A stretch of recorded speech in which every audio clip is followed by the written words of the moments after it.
Okay, let's start. We started with the terms, right? Just a brush up of whatever we have learned. Fatafat.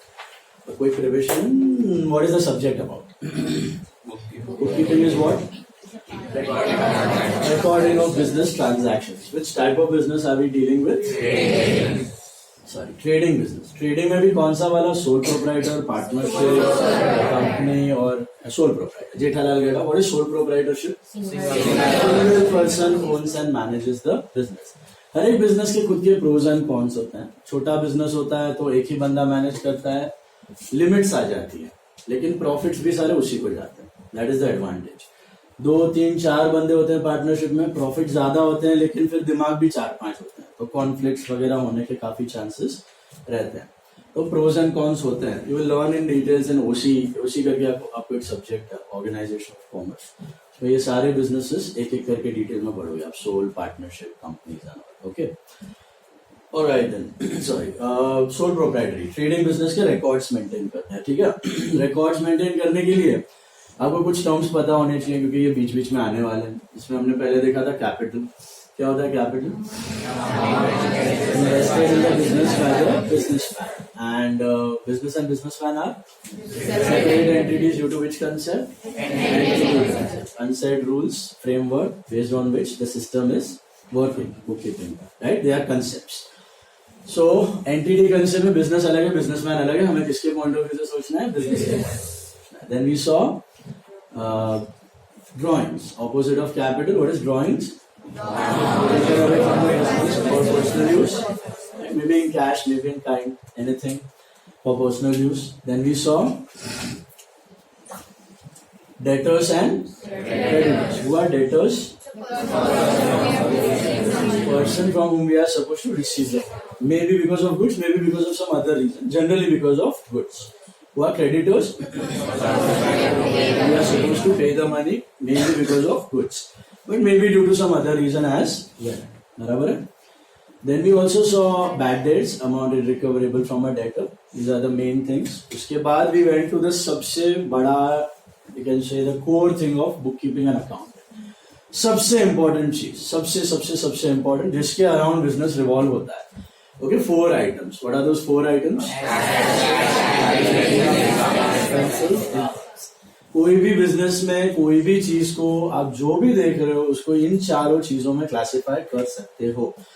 इसके अलावा कुछ भी नहीं है किसी भी बिजनेस में. Assets, liabilities, expenses and income. Nothing apart from these 4. Okay. अभी भी कोई भी आइटम देख के क्वेश्चन मार्क आया कि अरे ये तो कोई 5वीं आइटम है. नहीं है, ये एसेट, लायबिलिटी, एक्सपेंस या इनकम में से ही कोई एक है. तो इसके नेचर को बहुत अच्छे से समझना है, जिसके लिए हमने काफी सारा इलैबोरेशन देखा था. एसेट्स क्या होते हैं? Property that the business owns, things that the business owns under its control, helps you to earn income. Life is generally more than a year. Okay, and valuable. पैसा या पैसे जैसा होना चाहिए. Valuable item, right? They are assets. What are liabilities? That's owed by the business. Amounts owed by the business. 2 types of liabilities: internal and external. What are internal liability? Owner capital, profits, जो भी owner को देना है. And what are external liabilities? Loans, creditors, expenses outstanding. Okay, all these are external liabilities. Then we saw expenses and incomes. What are expenses? The expenses are the costs that the business incurs year on year to make profits. करना तो पड़ेगा ही खर्चा. बिना खर्चों के आप कोई income तो कमा सकते नहीं. खाली एसेट्स के बलबूते पे, एसेट्स के बेसिस पे आप कभी प्रॉफिट बना सकने वाले नहीं हो. आपको कुछ ना कुछ डेली रूटीन का खर्चा करना पड़ता है. तो वो खर्चे होते हैं एक्सपेंसेस. रिकरिंग इन नेचर, घड़ी घड़ी करना पड़ता है. 1 साल के अंदर उसका लाइफ खत्म. 1 साल से ज्यादा चलने वाला नहीं है. Is that right? Then incomes. What are incomes?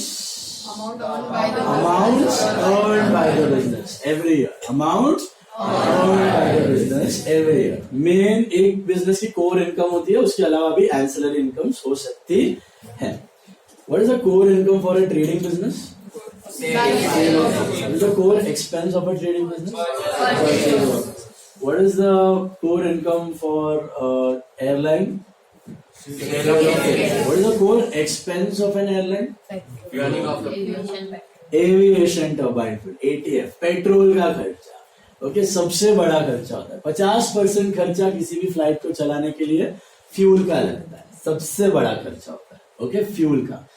Fuel के वजह से ही सारे एयरलाइंस डूब जाते हैं, क्योंकि फ्यूल में वो लोग का प्राइस का कंट्रोल रहता नहीं है. फ्यूल तो प्राइस बढ़ते ही जाता है. आप देख रहे हो यहाँ पर भी बढ़ रहे हैं.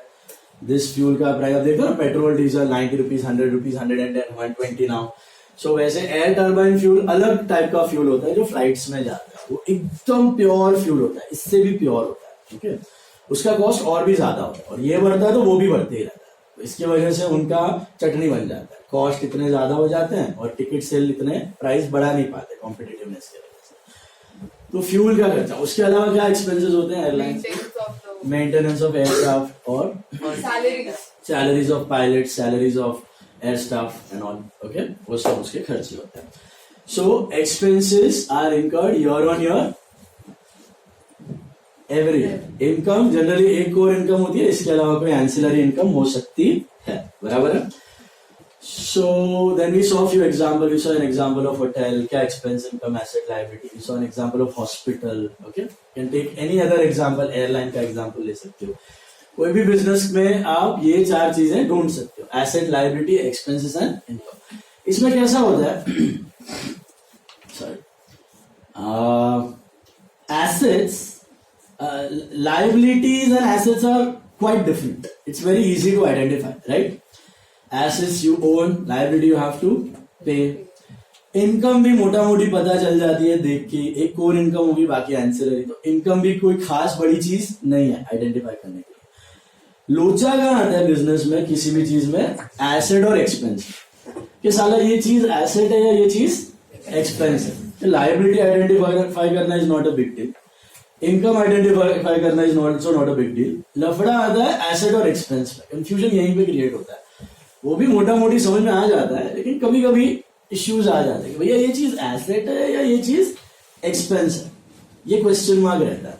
तो इसके लिए ना एक कॉमन सेंस की चीज है, वो हमेशा साथ में रखनी है आपको. ठीक है, कोई भी चीज अगर आपको पता नहीं चल रहा है whether this is an asset और whether this is an expense, just ask yourself a simple question: is this thing going to give the benefit for more than a year? 1 साल, 2 साल, 3 साल तक फ्यूचर बेनिफिट्स देगा क्या? अगर answer yes है तो वो एसेट है. अगर वो 1 साल के अंदर बेनिफिट एक्सपायर हो रहा है, उसका वापस आपको नेक्स्ट ईयर करना पड़ेगा बेनिफिट लेने के लिए, वापस आपको इनकम करना पड़ेगा नेक्स्ट ईयर, तो ही वो चल पाएगा. तो वो क्या हो गया? Expense. Benefit is the key thing. If the benefits are going to last long, that thing becomes an. क्योंकि खर्चे हैं दोनों. देखो, एयर कंडीशनर पे भी मैं खर्च रहा हूँ, स्टेशनरी पे भी मैं खर्च रहा हूँ. Both are my expenses, right? So which one is asset and which one is expense? This one is going to give me benefit for more than a year, for a long time. So this is an asset, and this one is going to expire within a year. I have to do it again and again. So that's an expense. The main criteria is benefit. Keep that thing in your mind. Is this clear? Sorry. तो यहां तक हमने देखा था. फिर हमने देखा था एसेट्स के 2 types, tangible and what are tangibles? Much like all the assets which you see: furniture, land, building, equipments, computers, vans, motor cars, right? What are intangibles? Not be seen, but still have don't have physical existence, still have value, like patents, copyrights. There is one more technical know-how. Have you heard about this term, technical know-how? Technical know-how is also an intangible asset. What is technical know-how? Bullet train India को बनानी है तो Japan से आते हैं engineers, अपना knowledge share करते हैं, टेक्निकल नो-हाउ, और हमें उनको पैसे देने पड़ते हैं. वो टेक्निकल नो-हाउ एक एसेट होता है, सैलरी पे नहीं रखते हम उनको. एक वो एसेट लेते हैं, उसके बेसिस पे वो हमें नॉलेज शेयर करते हैं. ऐसे ऐसे बनाओ बुलेट ट्रेन, हमने भी ऐसे ऐसे बनाई थी, अच्छी चल रही है. तो technical no-how is expert knowledge sharing. Okay, that is also an intangible asset. तो अभी जापान को अगर बुलाना है यहाँ पे और बुलेट ट्रेन की नॉलेज शेयर करवाने के लिए बोलना है उनको, तो उनसे टेक्निकल नो-हाउ खरीदना पड़ेगा. या फिर जियो है, रिलायंस जियो है, इसको वो वेरिजॉन, अमेरिका की अच्छी कंपनीज है टेलीकॉम कंपनीज, वेरिजॉन सुना, AT&T, वेरिजॉन, ये इनसे इनके लेवल का अगर यहाँ पे नेटवर्क देना है तो उससे टेक्निकल नो हाउ खरीदना पड़ेगा. That is expert knowledge share. That is also an intangible asset. Okay, तो टेक्निकल नो भी आ जाता है इंटेंजिबल एसेट में, और इंटेलेक्चुअल प्रॉपर्टी भी वगैरह वगैरह. So these are all intangible assets, don't have any physical existence. उसके बाद आगे के मोटा मोटी काफी टर्म्स मैंने बीच बीच में डिस्कस किए हुए हैं, खाली फॉर्मेलिटी से एक बार गो थ्रू करते जाते हैं हम लोग. यानी हमने टैंजिबल इंटैंजिबल देखा, लायबिलिटी देखा, एसेट, उसके बाद इनकम, उसके बाद गुड्स. दिख रहा है आपको? What are goods? Commodities in which a trader deals. What are goods? The things which you buy and sell. They are called as goods. For Jethalal Gada, what are goods? Electronics. Right? For a medicine shop owner, medicine are the goods. For Vijay Sales again, electronic are the goods. For a furniture dealer, furniture is the goods. But if a furniture dealer keeps an AC in his office for his own cooling leisure, then it is an asset. If a medicine shop owner takes a refrigerator for storing medicines, is that a good? That's an asset. So the things in which you deal regularly, they are called as goods. Also remember, goods are dual nature items. Temporarily they become asset, but mota moti saal ke end mein they become expenses. Purchases are the biggest expense, right? But temporary जब book में आता है ना बेचने से पहले, वो तब के लिए क्या बन जाता है? Assets. So goods are basically the assets in which you deal. Goods are the assets in which you deal. You don't deal in any other asset. You deal only in goods. जिसमें buy sell करते हो, they are called as goods. So it's like all goods are assets, but all assets are not goods. All goods are assets, but all assets are not goods. Buy sell जिसमें करते हो, they are called as goods. So temporarily जब तक खरीद के रखा हुआ है, they are asset. बेच दिया, then purchase and sale, expense and income. Is it clear? So goods, how will you define? They are the commodities in which a trader or businessman deals. Right? Then there is transaction. What is a transaction? Exchange of money or money's worth. मतलब money's worth मतलब valuable चीज होनी जरूरी है. I cannot say sea water खरीदा, sunlight खरीदा, rain water खरीदा. So this is not transaction. A transaction air खरीदा. A transaction should involve money or money's worth. या तो money होना चाहिए या money का worth होना चाहिए. A valuable चीज.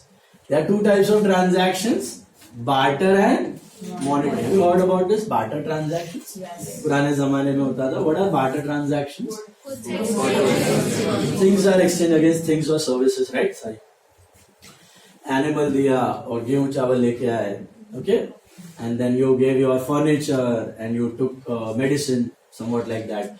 So things are exchanged against things, commodities against commodities. That's called barter. What are monetary? Money is exchanged against goods or services. That's called monetary transactions. Monetary are further classified into cash or credit. वो भी देखा था हमने. What is a cash transaction? Immediate. You buy the goods and pay the money immediately. You buy the asset or pay the money immediately. You buy and you pay the money immediately. That is called cash transaction. What is a credit transaction? You buy but you make the payment on a later date. Keep it pending. That's called credit transaction. Clear a transaction? Own words में लिख सकते. What a transaction? Exchange of money or money. Barter, things against things. Commodities against commodities or services. And monetary, services or goods against money. Right? And we saw cash and credit. Monetary are classified into cash or credit transactions. What are cash transactions? Immediate. What are credit transactions? On a future. And the next one we have purchases and sales. What do we buy? What do we sell? How do you define purchase word? Goods purchased in the business for the purpose of resale are called purchases. Purchases सबके लिए word use नहीं होता. किसके लिए होता है? Goods के लिए। अब मैंने एसी खरीदा उसको परचेज नहीं बोलूंगा, फर्नीचर खरीदा उसको परचेज नहीं बोलूंगा, जेठालाल गेड़ा एसी खरीद रहा है फर्नीचर उसको परचेज नहीं बोलता है। क्या क्या गुड्स खरीदेगा उसको क्या बोलेगा? गुड्स बेचेगा उसको क्या बोलेगा? तो purchase and sales, these two words are limited only to goods. If I tell you मेरे बिजनेस का परचेज इज 10 lakhs, तो किसका? गुड्स का। मेरे बिजनेस का सेल्स आर 15 lakhs, किसका? गुड्स का। तो purchases means goods purchase for the purpose of resale. Is it clear? Two types of purchase: cash purchase, credit purchase. What are cash purchase? Buy the goods, immediate payment. And what are credit purchase? Buy the goods, postpone it on a future. Credit purchase, credit transaction, credit purchase. Cash sales, credit. What are sales? Goods sold in the regular course of business. They are called as sales. Sales ये word किसी और चीज के लिए use नहीं होता। किसके लिए यूज होता है? सिर्फ goods. Purchase, biggest expense. Sales, biggest income. What is purchase? Purchase का मतलब goods purchase in the business for the purpose of resale. And what are sales? Goods sold in the business. Right? Biggest income of a trading business, that is sales. Cash sales, credit sales. Cash sales, immediate payment. Credit sales, on a future date. समझाइए છે? Simple. All terms clear? Go ahead. Then you have fixed assets and current assets. इसको समझना है अच्छे से, यहाँ पे थोड़ा कंफ्यूजन हो जाता है कभी कभी स्टूडेंट्स को। सी जैसे हमने देखा था एसेट का एक classification, tangible and intangible. Asset can be classified as tangible and intangible. वैसे ही assets can also be classified into one more category, उसको बोला जाता है fixed asset and current assets. Okay, what are fixed assets? By definition, assets whose life is more than a year, they are called as fixed assets. So सारे तो asset एक साल से बाद ज्यादा होते हैं, आपने अभी बोला, अभी मैंने बोला, क्या बोला पता है इससे पहले? एक्सपेंस और एसेट के बीच का डिफरेंस, कि एक साल से ज्यादा बेनिफिट दे रहा है तो वो एसेट है, एक साल से कम दे रहा है तो वो एक्सपेंस है। तो what is the definition of fixed asset? Fixed assets are the assets which last in business for more than a year. पहले इस पे फोकस करते हैं। What are fixed assets? Assets in business which last for more than a year. सोच के बताओ क्या क्या आ सकता है example fixed assets? Furniture last for more than a year, air conditioner, property, patents, intangible assets last for more than a year, all intangibles, goodwill, patent, copyrights, all last for more than a year. और machinery, very good. Computers, yes, last for more than a year. Plant, equipments, last for more than a year. Fixtures, these are called as fixtures, fixed inside the wall. These are fittings, that is fixture. Fixed furniture inside the wall, they are called as fixtures. This is called as fittings. Fans and all, they will last for more than a year. So all these are what? Fixed assets. Their life is more than a year. गाड़ी हो गई, motor van, delivery van. Okay. What are current assets? You know, their life is 1 year से कम. ऐसा कैसे? Goods, very good example. Just now I told you कि goods एक ऐसा asset है जिसमें आप डील करते हो, right? Right? Goods are assets. Tell me, Jethalal गेड़ा ने goods खरीदा, electronics. Will he keep those electronics for 10 years in his business? हार माला फैला के आरती उतारेगा उसकी, क्या करेगा?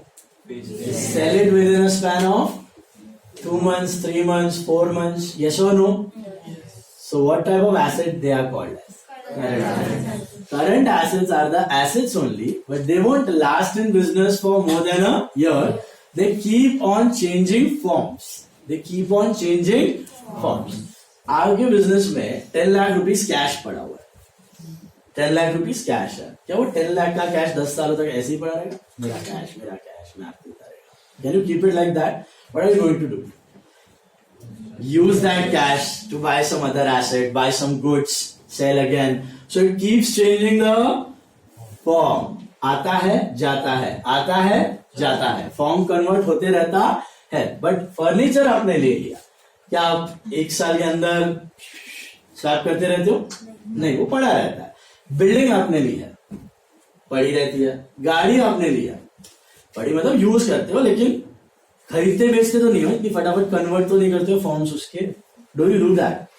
No. So are you understanding? What are current assets? Assets only, but their life is 1 year से less, in the sense that 1 साल के अंदर they will change the form. ऐसा नहीं कि विलुप्त हो जाएगा, चला जाएगा बिजनेस से परमानेंटली, ऐसा नहीं है, रहेगा, लेकिन आता रहेगा, जाता रहेगा।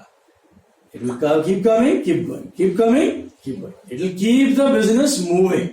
So example of current assets. First example is goods or cash. Stationery is not an asset. Stationery is an expense. Use हो गया। अब इसमें फर्क समझते हैं। What is the difference between an expense and a current asset? Expense और current asset में क्या फर्क है, इसको अच्छे से समझो। देखो, जेठालाल गड़ा, इसने साल में 10 लाख रुपीज 20 लाख रुपीज के गुड्स खरीदे, इलेक्ट्रॉनिक्स। कितने के? 20 लाख के इलेक्ट्रॉनिक्स परचेज किए एंड 30 लाख में बेच दिया। 20 लाख में खरीदे और 30 लाख में बेच दिए। So his purchases will be termed as 20 lakhs and his sales will be termed as 30 lakhs. Now you know very well purchases are expense and sales are income. Okay. Now let's take another example. Jethalal ने 20 लाख के goods purchase किए, लेकिन सारे के सारे cell नहीं किए। पूरे साल में he was able to sell goods of only 18 lakhs. 20 lakh का माल खरीदा, जरूरी नहीं एक साल में पूरा का बिक जाए, शायद नेक्स्ट ईयर बिकेगा। तो दिसंबर तक, जनवरी से दिसंबर तक 20 लाख का माल खरीदा, लेकिन उसमें से बेच नहीं पाया। बेच पाया कितने का? 18 लाख का। 18 लाख का समझो उसने बेचा 27 लाख में। 18 लाख का बेचा उसने 27 लाख में, तो कहना चाहिए 27 लाख उसकी इनकम हो गई, सेल्स। बट उसका परचेज है ना अभी 20 लाख नहीं होगा, 18 लाख, क्योंकि खर्चा कितना हुआ? भले 20 का खरीदा, लेकिन बेच कितना पाया? 18 लाख। तो purchase as an expense will not be considered as 20 lakh, will be considered as 18 lakh. जो 2 लाख जो बच गया वो एसेट, 2 लाख जो बच गया वो एसेट। मैंने आपको क्या बोला? स्टॉक जब आता है तब एसेट, बिक जाता है तो परचेज। जब तक बिका नहीं तब तक वो एसेट, बिक गया तो फिर परचेज एंड सेल्स। ऐसा क्यों किया जाता है? इसके पीछे दूसरा कंसेप्ट आता है, it's called matching concept. What it is called? Understand this. What is matching concept? Matching concept बोलता है